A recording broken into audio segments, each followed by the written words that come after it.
పూరా లోకల్. ఇంకా కొంతమంది అక్కడక్కడ చూస్తున్నాను, ఆకతాయిలు ఉన్నారు, ఇష్టానుసారంగా ప్రవర్తిస్తున్నారు. వారందరికీ కూడా ఒక మెసేజ్ పోవాల్సిన అవసరం ఉంది. నేను ఒకప్పుడు ఒక మెసేజ్ ఇచ్చాను. ఈ రాష్ట్రంలో లా అండ్ ఆర్డర్ మెయింటైన్ చేయాలి, తీవ్రవాద సమస్య పరిష్కారం కావాలి, మత విద్వేషాలు లేని రాష్ట్రంగా మత సామరస్యాన్ని పెంచాలి. ముఠా నాయకులందరినీ ఒకటే మెసేజ్ ఇచ్చాను. తరతరాలుగా మీరు ముఠాలకు పాటుపడుతున్నారు, కుటుంబాలు లేకుండా పోయే పరిస్థితి వస్తూ ఉంది.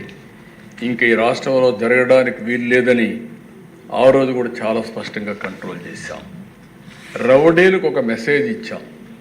ఈ రాష్ట్రంలో రౌడీ అనేవాడు ఉండడానికి వీలు లేదు, ఈ రాష్ట్రం మీకు సహకరించదు, అలాంటి వాడు ఉంటే ఈ రాష్ట్రాల నుంచి పారిపోవడం బెటర్ అని చెప్పి కూడా హెచ్చరించా.